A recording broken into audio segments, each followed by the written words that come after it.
We're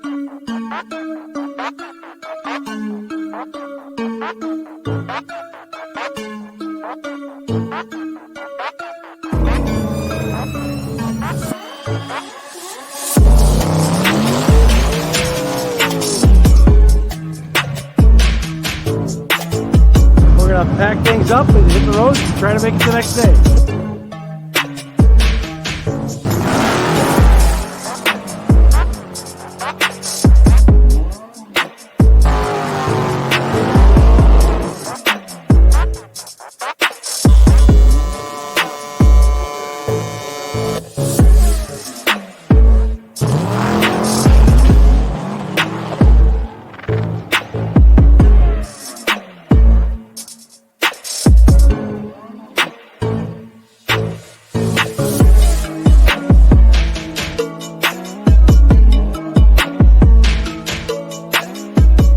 Welcome to episode 82 of the Drag Driver Pete Show, presented by Summit Racing. Another episode full of drag and drive content. This is a big one right here. And my brother Stephen Narx is gonna round out the show, sitting right here, actually, on the stool that's next to me. Later, he'll be on talking about the MG Gasser build and his adventures with Blake Bowman on Race Week 2024. It's going to be a great show tonight, guys. I hope y'all are ready for this. My name is Mike Narx. I am the host of the Drag Driver Pete Show and News, the source for news and entertainment in the Drag and Drive community. And Mr. Eric White, my right-hand man right here, tell him what you got going on and introduce yourself, sir. I am Eric White, the co-host of both the show and the news. It was a busy week at Hot Rod Drag Week. Took over 10,000 photos for the week, which is crazy for me. Summit Racing Speed Legacy began in 1968 as a one-man startup and is now the world's speed shop with 4 facilities and 200 plus catalog editions. They fuel your passion, they save you money, they deliver fast, and offer top-notch customer service for more than 1,500 brands. Make sure to download the Summit Racing mobile app for easy access to speed parts. You can find them on all social media apps: Facebook, YouTube, TikTok, and Instagram. You can also tune into the On All Cylinders podcast for more automotive discussions like this one. From humble origins to the social media lane, Summit Racing stands by your need for speed. Again, you can find everything summitracing.com. I mean, it's super easy. You just type that in. It is time once again to thank all of our race car friends, all of you guys watching, all of you guys over here in the comments, making comments. Thank you guys. You guys are what's keeping us going week in and week out. Again, loved seeing everybody at Hot Rod Drag Week. It was great. Getting to hang out with everybody again. Mike attends a few more events than I get to attend just because of our schedules. So anytime that I'm out, it's always great to hang out with people. And then, of course, our sponsors. Again, we can't do this without them. Traveling to events, they make all this happen. So Summit Racing, Molly Motorsports, Driven Racing Oil, Car Chains 3D, WAF Racing, Performa-Built Transmissions, our new sponsor, J-Wire Solutions, Howard's Cam, Sweet Patina, PowerTube TV, and Racing Junk. And, of course, our gentleman's agreement. We do this every week. We're going to continue doing what we do. We need you guys to make comments, share out our live streams, help grow this community, invite people to the Race Car Friends Facebook group. Let's just keep growing everything so we can provide more coverage. So if you guys will do that, then we will continue doing this every week, twice a week, and providing you the best coverage that we can. And then while those guys get ready backstage, I'm going to hit the PowerTube TV ad read. So rev up your engines with PowerTube TV, the ultimate destination for automotive entertainment. Stream for free on the web, Roku, mobile apps, and more. Catch replays of our show and exclusive content from top creators, featuring classics like Pinks and Pastime, plus original new shows. They're coming out with new episodes of Pinks and Pastime. PowerTube TV isn't just a platform, it's a community. Join the content creator development program like we're in and be part of something special. So find more at watchpttv.com. So always enjoy providing them with some coverage exclusive content that they can play. And it's always cool seeing the replay of these episodes over on PowerTube. All right. Looks like they are still getting ready, so I'm going to jump in and go ahead and do this ad read as well. They'll pop in when they're ready. So J-Wire obviously is our newest sponsor. So expert care in marine wiring solutions you can trust. J-Wire Solutions can wire and plumb your hot rod, race car, drag and drive car. Plus they offer products to make your driving experience better, like the blinker module that is a must for all drag and drive cars. The module will allow your rear turn signals to continue to function while the brake pedal is applied, just like stock. So once again, we appreciate J-Wire for coming on board. Make sure you guys, if you need any wiring for your vehicles, you hit up J-Wire Solutions as your first spot to check for those parts. All right, dude. So obviously, my brother here. We're gonna go through a few things with Race Week first, and then we'll bring him on and we'll talk in depth all that stuff. Let's actually. I think I may have left off the Hot Rod Drag Week decal here or sticker here. So I do want to talk about, as part of the J-Wire Solutions segment today, is the 850 class at Hot Rod Drag Week, because those guys competed in it. Absolutely crazy. 43 cars in that class. Blew my mind, dude. That's a lot. Yeah, 43 is quite a bit. Especially when you start looking at how many cars were in other classes. I think a lot of those cars probably could have switched around. But again, for some of those guys that are in that 9 and 10 second range, they know they're not competitive, but they just they want to be part of it. I hope some of that is kind of influenced by what we do here and how much we talk about it. But top 3 cars for the week: Randy Seward won the class, Brian Acton second place, and Chris Mary in third. Those names are becoming synonymous with that class. Yes, they And are.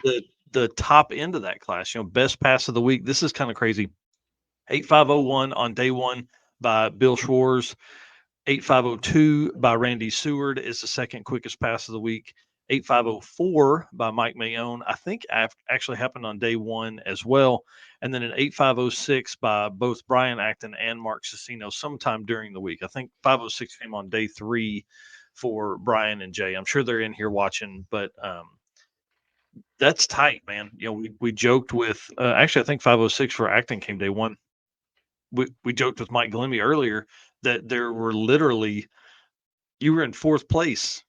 Brian and Jay were in fourth place at an 8506 on day Right. one. Right. Crazy to me. Yeah.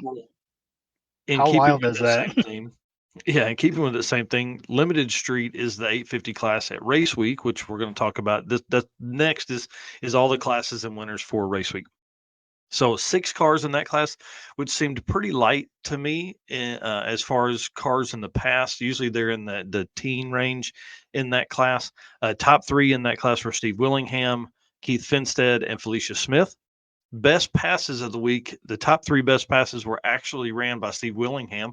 That's why he won the class. Obviously, let's talk about that. Best pass of the week: 8512, 8515, and an 8691, all by Steve. So we go from what is probably the most contested street race small block power rider we've seen at Drag Week to a class that wasn't maybe as tight at Race Week. So pretty cool to see there. I'm going to actually pull up and see how many cars, like see what the But even if you think about that, if you go back a couple years, an 8.512 and an 8.515 would put you pretty well in an 850 class in other events. So it's just wild how far we've gotten into the 850s now to be able to win a class, which is awesome to see. But for new people coming into the 850 class, that's got to be intimidating when you go up there and you see Seward, making pass after pass, knowing that he's got it won, just trying to lower his average, because I think it was Thursday he had an 851 something, which put his average right on the edge of being a 5.0. It might have put him over, I can't remember. So I think he was really trying to get that down so he couldn't get the 850 every day because of that 851, but I think he could get his average back down to an 850, and that's what he was trying to do when he kept running more passes. Oh yeah, for sure. And like looking here, there were 7 cars that finished the week in street race small block power adder with an 8.5 average. Hmm. That's intense, man. That is intense. So let's move on. Let's talk about some race week stuff. Yeah.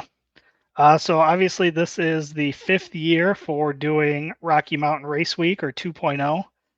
So we're going to go through just some of the classes here and the winners. So we'll start with the 14.0 index.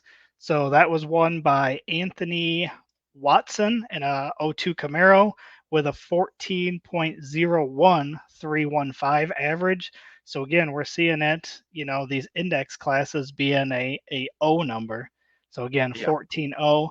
So he ran a 14.0059 at Pine Valley, and then a 14.007 at Ennis, and then ran a 14.0 something the rest of the week. So Wow. 2 days of running a 0.0 in the 14.0 class. That's intense. So he did reset the record. The record was held by Ernie Rail in 2020 at a 14.0252. So again, his average this year was a 14.01315. So drop that down. And what I thought was interesting is Ernie held the record in 2020 at the 14.0 index. He actually won this year in the 13.0 index. So it's That's awesome. kind of cool seeing that progression of holding a record and now also moving up to the next class. Mm-hmm.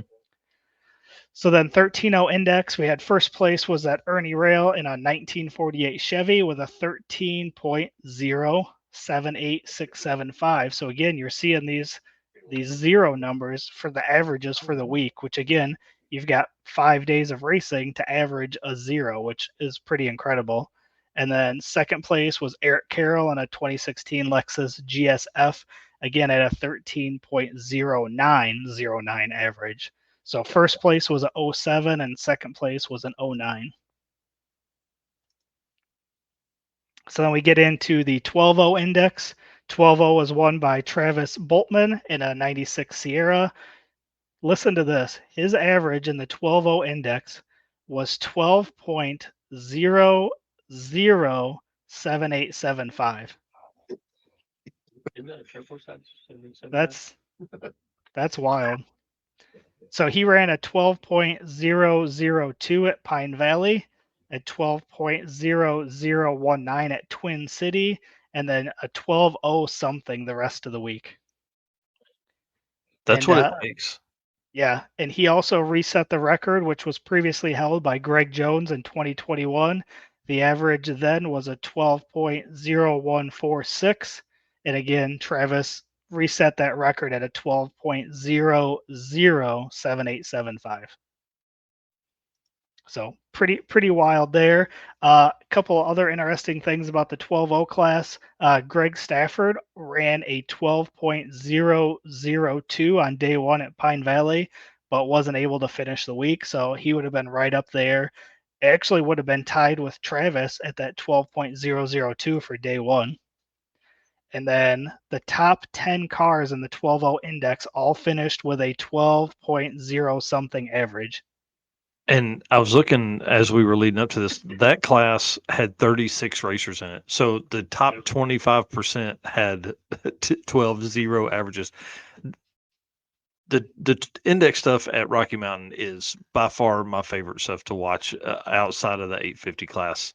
Yeah, so far we've went through 14, 13, and 12, and each one of those classes was won with a 0.0 something. Mm-hmm. So then we move on to the 11.0 index that was won by Michael Hollis with an 11 point, again, 0.26625 average. So he ran an 11.008 at Texas, 11.004 at State Capitol, 11.0065 at Twin City, and 11.088 at Pine Valley. So those are some numbers there. Mm-hmm. And then second place was Tony Hansen. He had an 11.0417 average. He ran an 11.001 at Texas. And third place was Chris Powell, an 11.0528 average. And he also ran an 11.001 at Twin City. So like first, second, and third, they're .00 numbers. And then one more was Kylie Moore ran an 11.008 at Texas and an 11.007 at Twin City. Jeez. So we're talking 4 racers there in the 11.0 class that ran 11.00 something. So then we'll move on to the 10.0 index. This was won by Travis Urbach in a 2000 Camaro. This was a 10.0119 average. This is a repeat win for him. He also won in 2023. He ran a 10.003 at Twin City. And Twin City had it on point. Dude, Yeah. It hooked for everybody. Yeah. Steven said Twin City was where it's at that week. Yeah. So each one of these 10, 11, 12, 13, 14 indexes had people running in the 00s. So Wow. Travis reset the record that was previously held by Ty Thompson in 2021. That record was a 10.0204. And again, Travis had a 10.0119. Man. And So then, I think a lot of folks when we talk about this, it's just numbers, right? Oh man, it should be lower. But y'all, that's 100th of a second across the week. right, Across the 5 week. days. Like that's 0.25, 0.0025 as you each day you need to be quicker than to get that Right. average down. Just wild to me, man. Yep. And then second place for the 10.0 index, our buddy Red Hat Scotty, 10.052. He ran a 10.004 at Texas. That's awesome. And then third place, Jesse Hazlitt, a 10.054. So again, Wow. Red Hat pretty, Scotty barely beat him, but hey, good job, Red Hat Scotty. yeah. And then fourth place was Mike Mead with a 10.0598. So when you look at second, third, and fourth here, you've got 10.052, 10.054, and a 10.059. That's second, third, and fourth. Yeah. That's wild. And then one more shout out in the 10.0 index. Todd K ran a 10.0097 at State Capitol. So again, you're seeing all these 00 numbers in the index. That's why it's so competitive. Yeah. And then so we'll kind of blast through these last ones here. I don't have as many stats for these ones. The 9.0 index was Jacoby Betts with a 73 Camaro at 9.035 average. And a small block, Dave Barry with a 64 Nova, 10.099 average. And a big block, Robert Voss, 1981 Buick Regal with a 10.149 average, which I think he was in the making comments earlier. Stick shift, William Hogan in a 96 GMC with a 9.250 average. And then second place in this one was Bill Armstrong with a 9.36 average. And then third place, Rich Guido with a 9.533 average. So looks like there was some pretty good stick shift racing this week. Right. And I think Rich posted up that he was surprising Bill Armstrong because he had told everybody he was going to drag week with Matt Blasco, and then they showed up at race week to race Bill. So that's pretty cool. Yeah, very cool. Gasser class was Joe Greer in a 70 Chevy C10 with an 11.053 average. The unlimited radial. Hang on.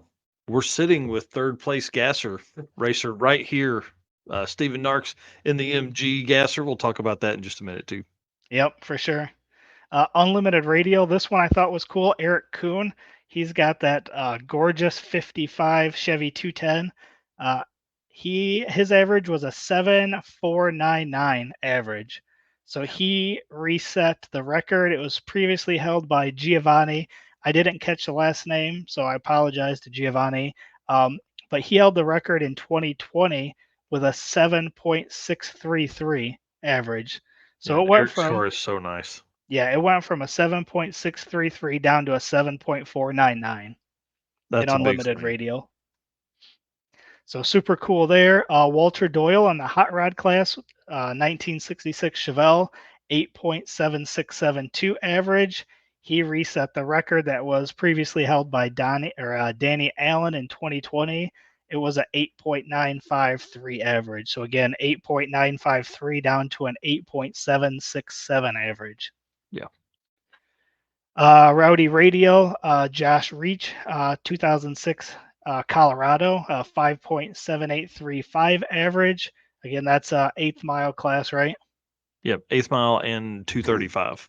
Yep. Limited Street, which we talked about just a little bit ago, was Steve Willingham in the 86 Steven Grand said he National. thinks Josh is the guy that chunked the axle. Broke the axle studs or something. Oh, really? Twins, state capital, I think it was. Yikes. Interesting. Yeah, we'll have to do some digging on that. Man, I'm telling you, it's hard not being there and seeing all this. That's the only problem with so many events being on the same week. Yeah. Yep. So Limited Street was Steve Willingham in the 86 Grand National with an 8.605 average. Pro Street, Daryl Yost in a 1969 Chevelle with an 8.755 average.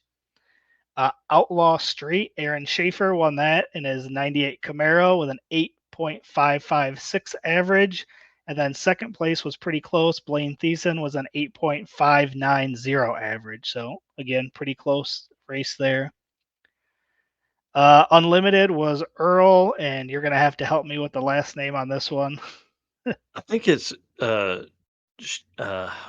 Schneider, something like that. Yeah. Dang it. Adam Doherty told me one time, but I forgot. Yeah.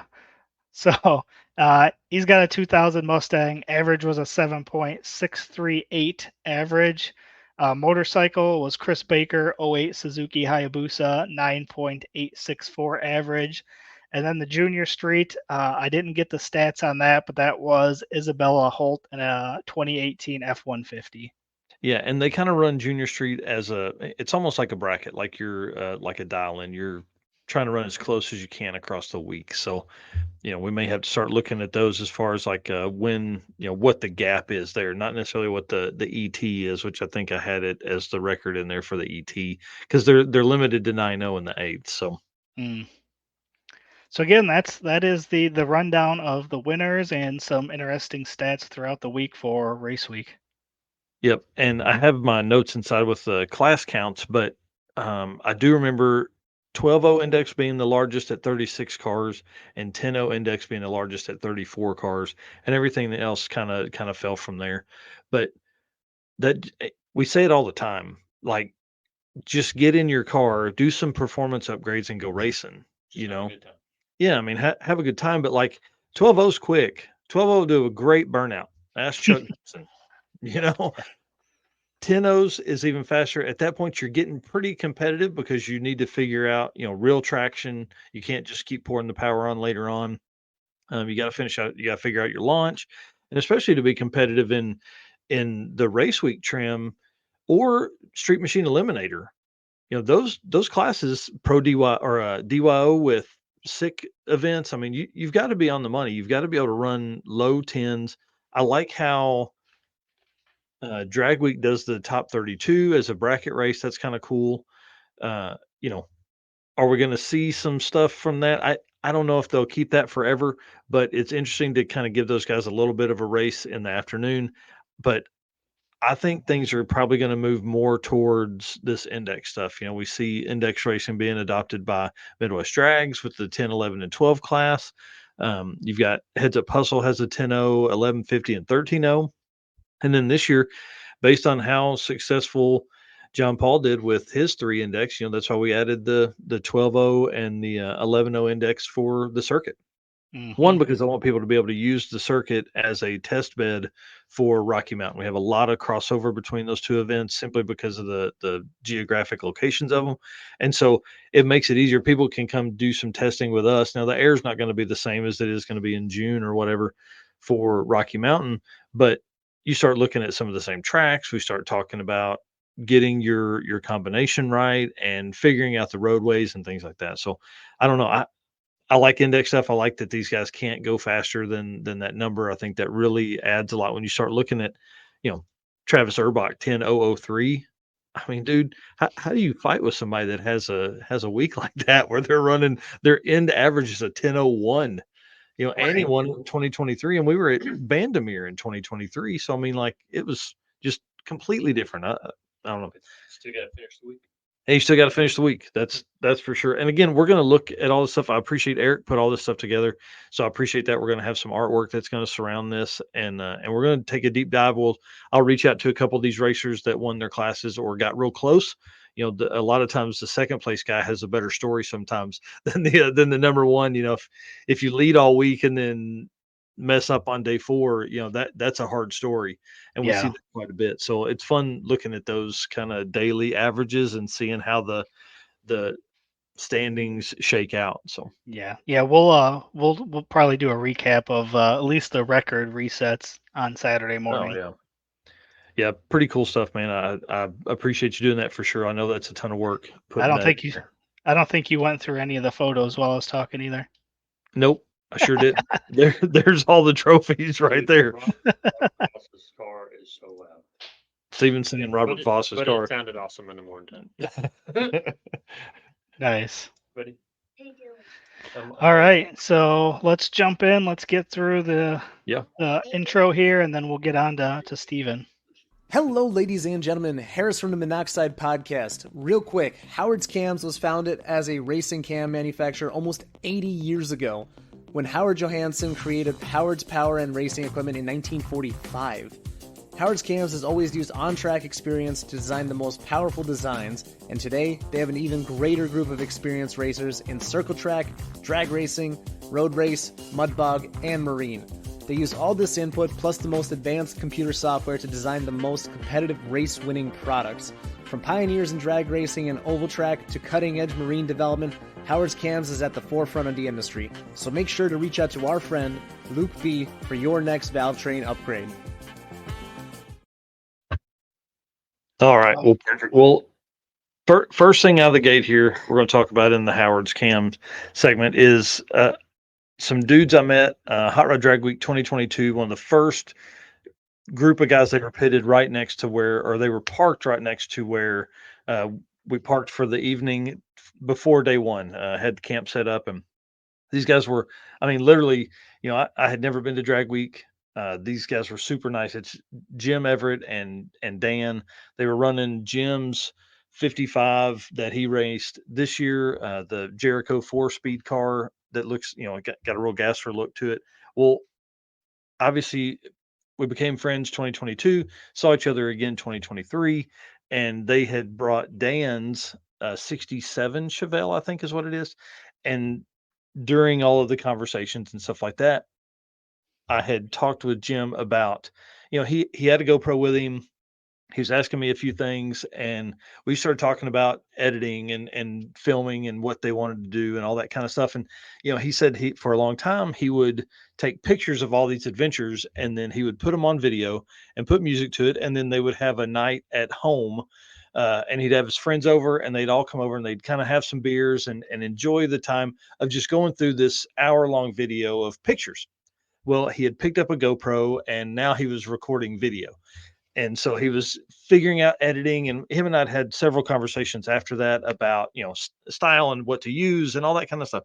So it's really fun to see this guy that is probably in his 60s kind of start figuring this stuff out. I love documenting all the stuff we do. Steven knows this. I've recorded thousands and thousands of videos of the stuff that we've done. And so to hear and help this guy kind of move from just pictures to now, videos and stuff like that. Well, at Drag Week 2024, we're standing in the lanes, and Jim comes up and he's like, I want to give you something. And now listen, I don't take gifts well. Typically I like to give gifts. I don't take them well. So he said, and he hands me a thumb drive, and he's like, I made this, and I just wanted you to have it. I want you to watch it. It's our adventure from 2023. He said, I'm going to give one to Rovik as well, just because you guys are always really nice. You helped me out, blah, blah, blah, all this stuff. So I watched it for a few minutes, and y'all, this is good stuff. So I asked him if it was okay. We're going to play about 2.5 minutes here, but Friday night at 8 p.m. Eastern, right here on the YouTube channel for Drag Driver Pete, I'm going to literally put this 2-hour video on there, and it'll live in immortality. It'll always be there. And it'll be Jim and Dan's experience from Hot Rod Drag Week 2023. So I wanted to go ahead and play this for you guys because this is really cool to me for someone to trust me with this kind of stuff. And so this is the opening sequence to it. I did have to change the song that's at the end. It's way better song that's at the end, but we if we do that on the live, we're going to get demonetized. So I changed the song at the end. The actual video is really good. I've made it through about 25 or 30 minutes of it, and it's great stuff. So I'm going to play it now.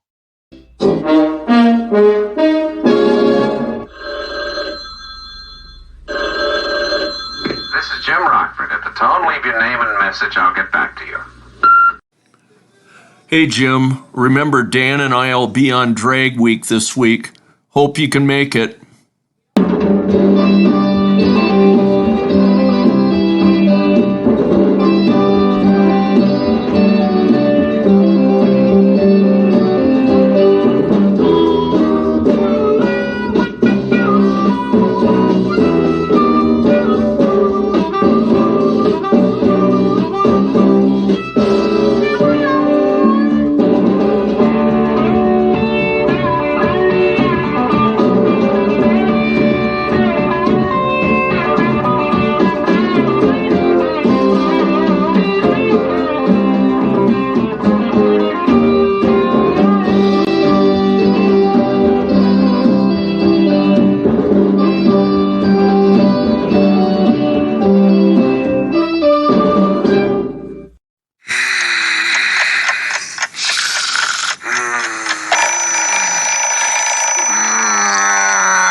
Now, again, I'll play the full video in the way Jim edited it all and stuff like that on Friday, but couldn't do that with the live stream here. So it's really fun. It's a great video, and guys, I'm posting it here and telling you document more stuff. Take videos. Take too many videos. It doesn't matter. Save them on a computer somewhere. Don't just keep deleting them from your phone. Take a lot of stuff as you go through stuff. Steven knows this. I record just about everything we do uh, as we're running around. And then next up, I want to talk about Bryant Goldstone. So this is the car that those guys raced in 2024. So you guys will recognize this car. Super cool, 4-speed, literally a Jericho 4-speed, big block gasser setup. Love this setup. It's really fun to watch these guys race. And then today, Bryant Goldstone and Brian Robbins were on the West Buck Show, again spreading the good word about drag and drive. This was really cool to see.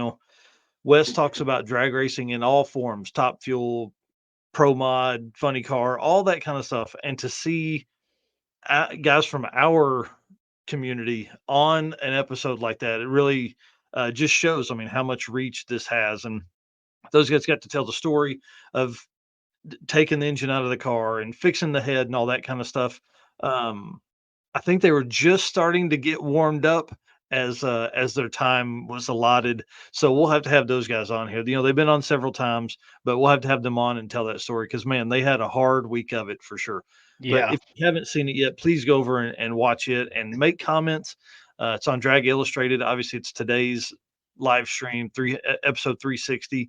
Please go over there and make some comments. Let Wes know that you want more drag and drive content on Drag Illustrated, because we don't get enough out of these large drag racing magazines. We don't get enough content or enough coverage for the whole community. But one thing that Bryant did say is that he said it was nice when there was just one event a year. He said you could build the car, you could test ahead of time.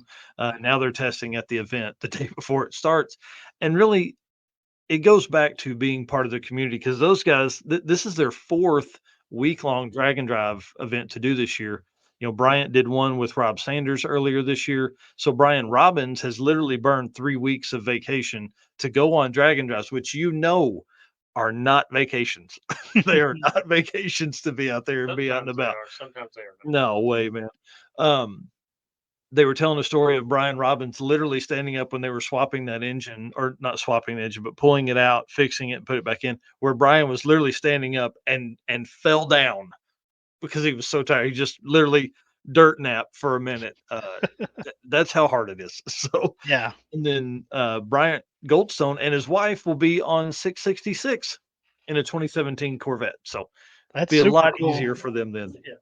But that's going to be his 5th week-long event this year. Yeah, it's So- pretty wild to think about that, man. Yeah. It's crazy.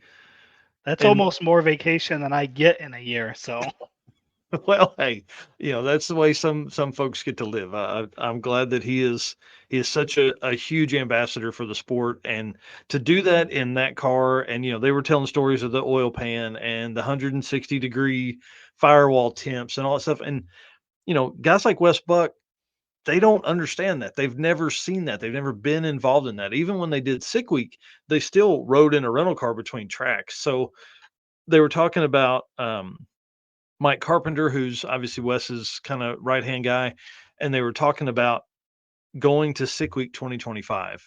And I hope they do. And I hope that if anybody sees them here and they are getting in their rental car, tell them to get in the hot rod. Please get in the hot rod. Sweat to death with all of them. Yeah. All right. Well, let's talk to the man of the hour here. Eric, can you hear him okay with the mic? I don't say much. yeah, I can hear him.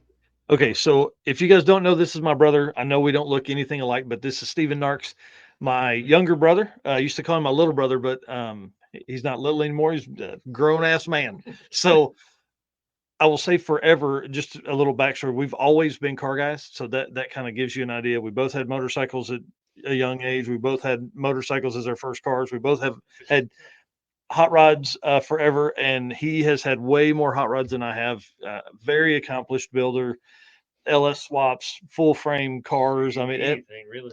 everything under the sun. If you want to look at some of the stuff he's built, you guys are more than welcome. Narcoleptic Customs on Facebook and Instagram. Yeah, I don't post as much anymore over there, and I'll get us a new photo put up of that. But I mean, has does all of his own work, right? Like there's very little that he hires out to do, and it's pretty fun to see just the growth that he's had. For a long time he built cars for himself. Now he builds cars for people. So pretty fun. All kinds of all LS's, LTs, mod motor swaps, Terminator swaps, all kinds of really cool stuff right here. I'm in Bentonville. He's in Decatur, Arkansas. If you guys want to ship something to him, I'm sure he would. He would 20 minutes apart, maybe? Yeah. 15, 20 minutes apart. Yep. And first time we've lived that close as adults in probably Forever. 12 or 15 years. So it's pretty fun for him to be here. They've lived here for a good while now, but putting some roots down in Decatur, and built a 40 by 40 shop and works out of it all the time. So I wanted to have him on because he just got back from race week. Obviously him being so close, one, it's beneficial for Eric and I here because he can come on and tell some stories from race week. But then also, I kind of wanted him to talk through the history of this MG that went from like a fun corner carving turbo 4-cylinder to now a gasser build. So we're going to kind of run through Steven's race week history. If you want to see some other stuff, he's been on the Narcoleptic Customs podcast back when I did that. We've talked about all of our history and all that kind of stuff. So So I want to run through. So 2020 started my race week, doing drag and drive experiences. Right. So Steven didn't live here in 2020, I don't think, or didn't go. I didn't go in 2020. Yep. And then so his started 2021, and that's what this picture is here, is of me in the Narx cart, me and Dustin Prince in the Narx cart pulling a trailer, and Steven and Ryan Prince in the MG kind of Early stage. 2.0 build of Yeah. the MG, small turbo. It had an aftermarket turbo, but small cam, still stick shift, all that kind of stuff. So this is kind of like that first rendition. So tell us, like, walk us through this picture here, and then kind of what's going on here, and then we're going to talk about what happened next. So that picture right there, we're underneath the overpass because we're fighting overheating problems. Because I put straight antifreeze in the radiator. Live and learn. Should have added some water to it. I'd have been good. But other than that, like, it was going down the highway good, and all of a sudden it wasn't. We were turned off for another overheating problem.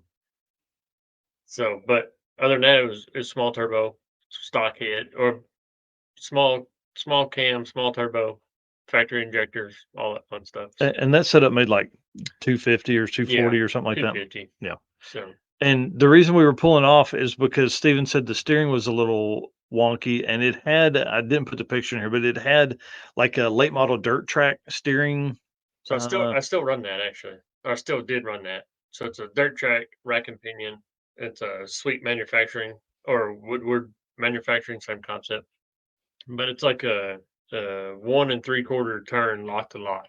So I mean, super quick turn, but the shaft that goes in between them snapped in half. So I built that car like 10 years ago, I think, something like that. So I didn't know the geometry aspects of it then.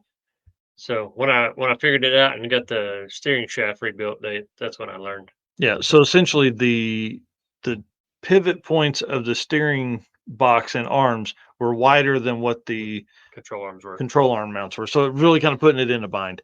So we're under a bridge here, fixing that. Obviously, the Narx chart pretty easy. So this kind of created an interesting scenario here. Steven has a very good customer named Joe Reed, who owns a local plumbing service in Fayetteville, and is always has fun, cool cars. So this picture that folks are looking at, and for the folks that are on the podcast, you're missing out. Go to YouTube, find it. This is a Volkswagen Golf cart. Yep. So I just got done putting the roof panels on that thing, and I called him to see if I could borrow it for the week.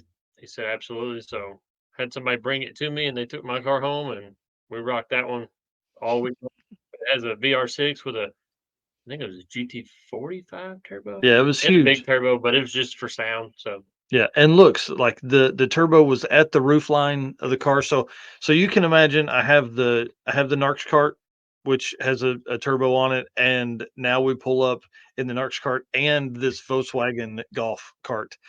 It was pretty wild. That trip was the last time I've driven the Narx cart. yeah, That was um tell them what's going on here in this picture. you broke it. That's what went on. I didn't break the one on the left. Oh, I was sorry. This one's the one. Oh, that's when we lost the wheel bearing. Oh, yeah. Yeah. So we're coming back from Mid America. Mm-hmm. So it's about 2 o'clock in the morning after running to a checkpoint, and like spark comes out the side. I look out, and another spark comes out the side. I was like, oh, that ain't good. So wheel bearing shot, and that's probably about 3:30, 4 o'clock in the morning. Yeah. I tore the whole thing off, and then had to wait all day for somebody brought me a bearing from Oklahoma City. Yeah, another race. So we were in Ponca City, Oklahoma, and another race weeker went to the hub of one of the parts stores and picked up this VR6 wheel bearing and drove it all the way to Ponca City so Steven could fix it. We tried to rent a car to finish. They laughed at us when we went into Enterprise. They were like, "You're trying to rent one for today?" We were like, "Yeah." They're like, "No, there's no way. You're not getting one of those I don't today." know why Ponca City is so busy, but it was that. Yeah, apparently it was. And then the picture on the right is of us picking up the Narx cart after it had successfully destroyed drive and overdrive and most of first gear. So it's not to drive anymore. If you pull a car dolly empty at like 85, it will come 4 feet off the ground. Yes, they bounce like crazy. I used to have one. Yeah. What when you did that wheel bearing, wasn't that like, didn't you pull over outside of somebody's house or something? Wasn't there a story there with that or no? No, that was just that's a hotel parking lot right there. Okay. Yeah, I we, remember. we ended up there was a machine shop in town Yeah. that had been around since like his dad had owned it since the 30s or something like that, and they really tried to repair the one um, that was there to get on the road because nobody had a way to get us one. And so during the time of Stephen doing that, this is like across Ponca City, which is very small. I mean, it's probably 2,000 people, 3,000 people, something like that. And, but across town on that's 3 or 4 miles, we didn't have scooters then. So it wasn't like you were going to jump on the scooter and run down there So I just chilled with that dude all day. all day long. It was an interesting spot, but really cool old school stuff. He had like some bottle openers from the 70s that his dad had printed up, so we got those going. We gotta go faster. Sorry. Great stories there. If you want to hear those, you can hear those as you come along. Then this is Race Week 2022. So 2021, Stephen was a road weeker, and then at that point, I knew that I was no longer going to race and get content. So I relinquished my spot to him because one, he's a better racer than I am, but then also I knew that there was no way I was going to race and be able to get the level of content I wanted. That still was the same setup right there, I think. Yeah, so it's now painted. It looks better, and this was the first year that it kind of started getting some attention. Yeah. So well, it finally made it there. Yeah, that was a big 1320 video year on that one. So yep. So it was a great car. It did great. The side muffler did great. It was nice and quiet all the time. Yeah. So it looked so shiny right there. It was shiny. Yeah, There right. wasn't Yeah. a lot of road grime. So Yeah. what kind of ETs did you run in 2022? I think in 22 we only ran like 13s or something like that. Blake was on me about fuel filters, and I told him no, and blah blah blah, back and forth, and it was fuel filters. So live and learn. Just next time trust your co-pilot. Yeah. So, but after that, we finally got it picked up after that. So Yeah, and then 2023, 20, where was I at the first half of 2023? But I flew into Denver for some reason. I don't remember where I was. you gone all the time. I don't know. 2023, we finally got it picked up into the 12s, I think. But that I went to E85 in 2023 and fought some stuff there, but I think 2023 is where we really picked up. But the circuit is where we got our fastest time at, and that was right before I sold the 2.3. Yeah, And- and a little difference here in the years, you can see the trailer difference. This is important later because we're going to talk about this trailer So too. that trailer right there has been rebuilt. That way I can carry two gas cans and slicks and all that stuff. And that's what you call like your regional, your weekender My weekend, trailer. yeah. And then I put it back to almost factory. yeah, and then this one here is It's a week long one. So yeah. it works. So it works great. I still like carrying it. We carried it on race week, so it works great. So I think I'm gonna redo it again this year for next year when we do mega week. So that way, hopefully get a pop up tent on top, or not a pop up tent, but like hopefully get a rooftop tent for the top of it and stuff like that. We're fancy. We like AC. It's real nice. It was hot, real hot and humid this week. Yeah, we're going to talk about 24 in just Yeah. a second. So, give us what's going on right here. So it's like I'm talking about 10 miles out of Pueblo, I think, on 23 the first day. Snapped the trailer tongue. I welded it thin. I welded it good, but I grinded it off so it's nice and pretty. Yeah, don't do that. That was not the way You to do should that. put fish plates on there if you do that.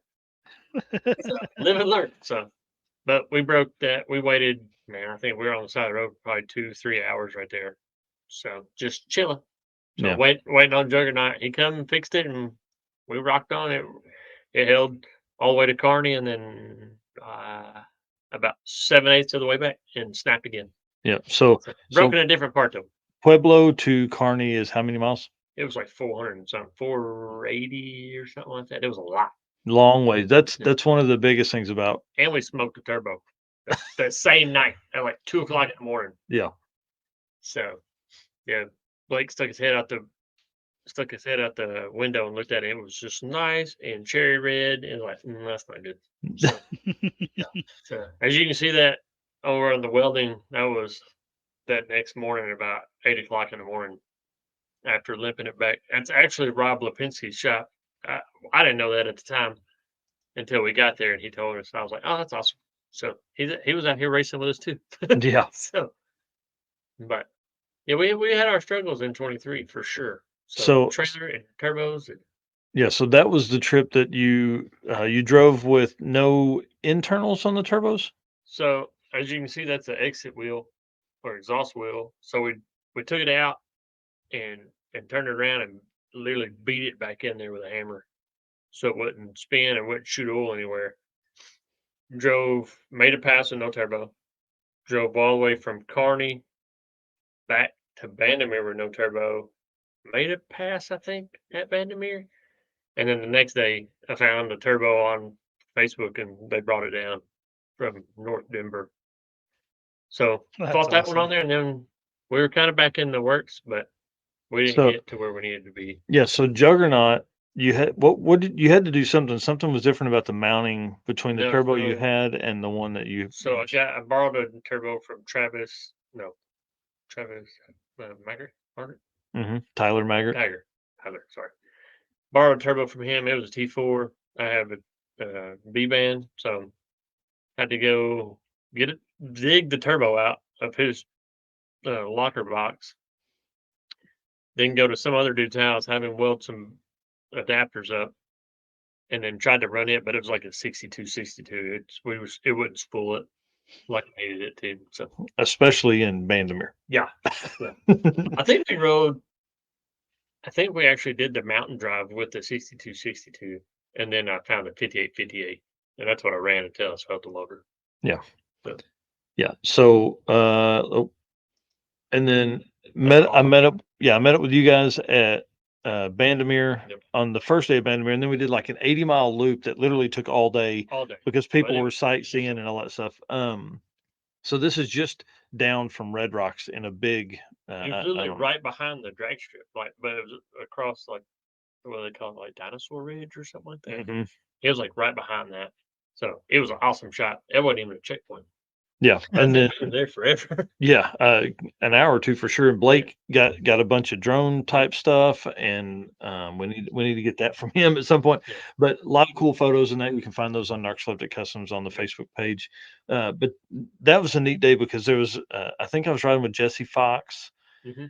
I think I was with Jesse Fox that week, and so we were cruising along together in kind of a group. Steven and Blake would run on, and then Jesse and I would grab photos of all the other stuff. But I do want to give a big shout out to Juggernaut because those guys ran around all week long. I don't think they were at the track very often. They were getting stuff for people. They were welding stuff up. They were fixing They've stuff. saved me a couple times. Yeah. Yeah, it's pretty awesome. Well, we're run down here in the last 6 or 7 minutes here, but so walk us through. Steven sold the turbo. He's building a new car. What the heck did you do to the MG? Well, dude bought the motor. I sold the trans, and then I had the 350 sitting there. Blake brought me a turbo 400 that was no good, that needed rebuilt.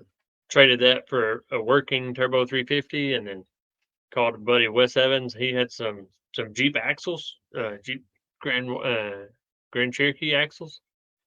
Started chopping them up and cutting them down, and ended up with a gasser. Yeah. Yeah. It pulled the front left wheel for. I don't. time. Hey, I'm telling you, I think this has the passenger wheel up. I was watching some of the So live did- stream and okay. some of the videos. This looks really Well, close. that's what Blake said too. But like, dude, I have an extra battery in the back. I bet I got 150 pounds extra in the back in the little bitty truck that I'm already taking up a lot of. Nice. I wanted that front right wheel to come up, but dude, like, I can't see enough daylight in it to say it did. What I don't size know. wheels are on the back of that? Dude, 22 7.5s by 15. Dude, they never spun. Everybody gave me so much crap, but like, dude, they never spun. Like, I could launch off the line, never spin. I'm like, whatever. Like, I'm not going to change them if they're hooking. So, Right. and dude, they're a road course tire. They're not even like a drag race slick. Like they're a road course, but like, dude, they grip every time. That's wild. Yeah, and that Dude, first picture, the tires look so tiny on it. oh yeah, They are so tiny. dude. Well, when Look at that. when Fred was asking me on 1320, that's the only reason I know the size because I was like, let me look. Yeah. So it's the same ones I ran on the 2.3. But they just didn't look that small, Well, man. yeah, Yeah. 'cause the car was 7 inches shorter. Yeah. So I want to talk about camping because Yeah. you guys do that to save some money, Yeah. obviously. So what's your camp setup? Last year we did a big 10 by 20 easy up with 4 walls and a tarp for the bottom floor. It worked okay, but the wind shake on the sidewalls, I just couldn't handle it. So it kept me up a lot. So this year we actually went to a regular tent and has an AC port in it. So we ran a generator and an AC, and it did okay. So like Hmm. I'm fine with it. Like it. There was one morning in State Capitol in Baton Rouge. We woke up. I woke up. They slept later. But dude, I walked out and I was like, it was like a slap in the face with the humidity. I was like, whoa, let me go back in here just a minute. So, Nice. but yeah, I want to do a rooftop with an AC though, Yeah. or a pop up. But like, I don't want to spend like 500 on a pop up and like 500 you get a disease. I'm like, I won't do that. Yeah. Yeah. You're I not. didn't have enough time to buy one that cheap and clean it Yeah. to make sure I didn't die, come back home with something. Yeah. So I was like, And we're looking at all kinds of stuff. man, You know. I want a teardrop, so or something. I want to take that green one that I have and build something on top and stay on it. Yeah. So I like the trailer. It's cool. It's like from the 60s or 70s. It's like an Apache Eagle or something like that is what it was called. I mean, you almost could fit a mattress on top of that thing. So dude, it was like Yeah. 2 full-size mattresses slid out both sides. Like when it was together. I got it when it was all together, but the canvas was just trashed on it. But like the canvas was freaking 1,000, 1,200 bucks. I was like, I can't do that.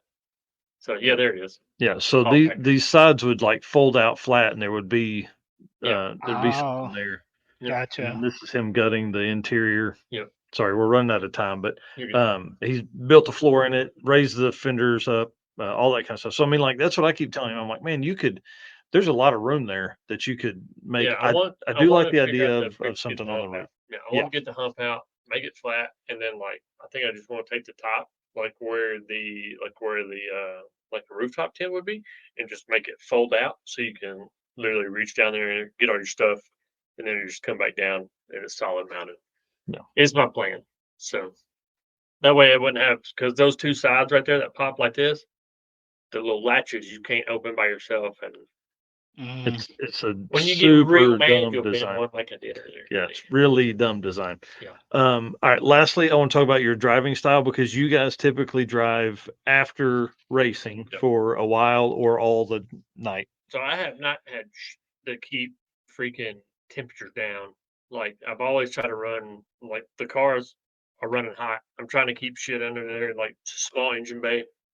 So we run at night and we'll run till 2, 3, 6 in the morning, wherever. Depends on how far we want to make it. So like we're fine with driving. Like we drove from we drove 180 miles that night and we left late and then drove another like one night we drove almost 300 miles. I think we got there at 6 o'clock in the morning. It's like, man, yep, time to crash.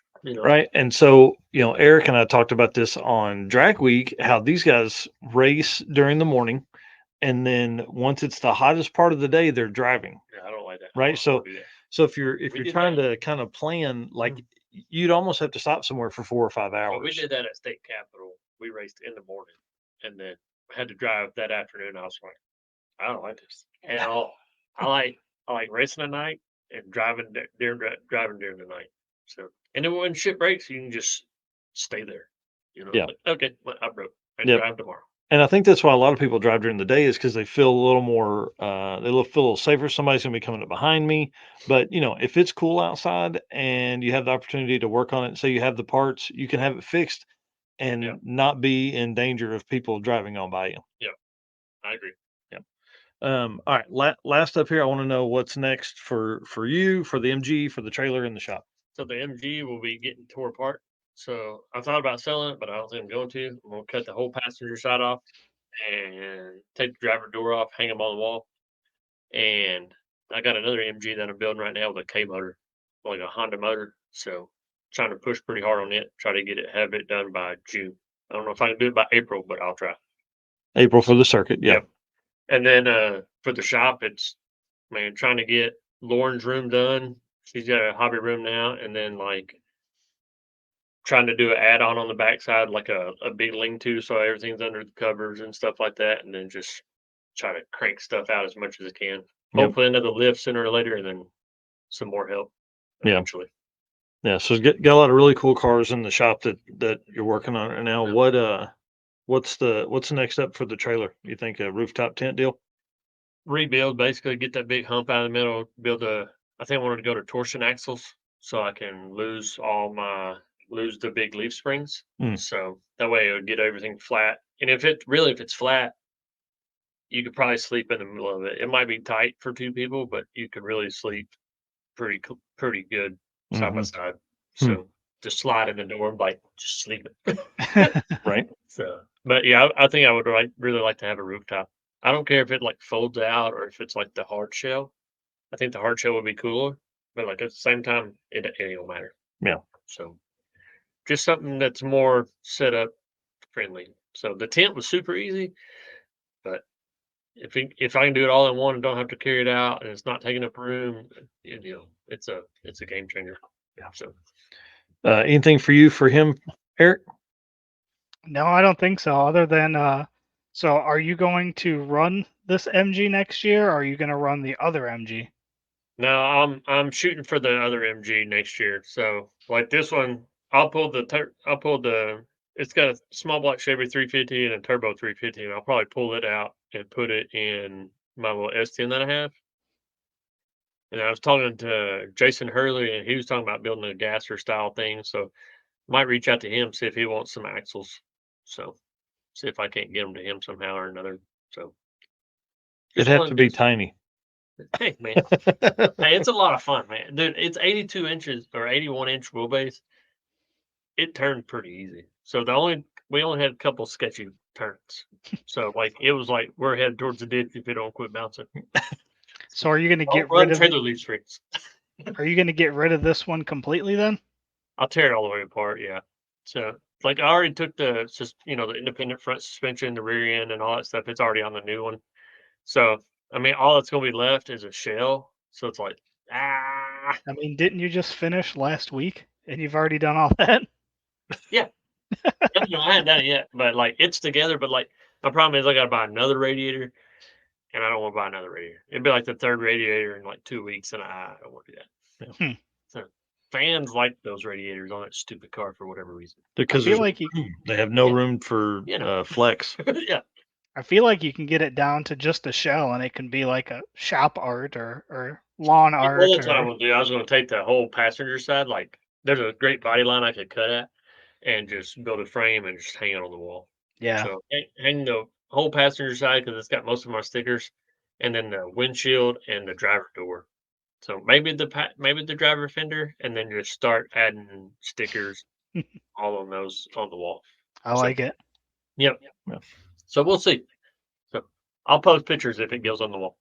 Right? So Yeah. On Narx Elliptic Customs. Yeah. Yep. All right. Get out of here. I'll be done in just a minute. Let me see them. See, that's what you can do when you're the older brother. Uh-oh.